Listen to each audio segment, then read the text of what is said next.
বিশ্বাস করো, আমি হাজারো আলোকবর্ষ জুড়ে হাঁটতে রাজি। আমি তো রোজ তোমারই বলা অক্ষরেই তোমায় খুঁজি। কই তোমায় তো দেখতে পাই না সেই কাব্যে।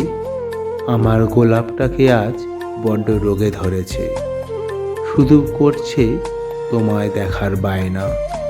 কিভাবে বোঝাই আমার বিদ্রোহ মনকে?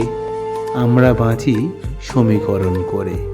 ওগো, তুমি বলো না, শোনো, আমাদের কফিনবন্দি জীবনের অক্ষরগুলো কখনো হবে না একসাথে।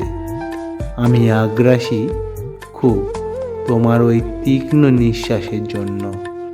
এই তুমিটা না থাকলে পৃথিবীর সমস্ত সাহিত্যিক সুখ আমার কাছে থেকেই হারিয়ে যাবে। সবার জন্য সব কিছু হয়তো এ জন্মে লেখা থাকে না। তুমি না হয় মিলিয়ে গিয়ে নিশ্চিত থেকো। আমি তো চাইবো তোমায় মুহূর্তের সব অক্ষরেখায়। তাই শুধুমাত্র একটা তুমি দরকার।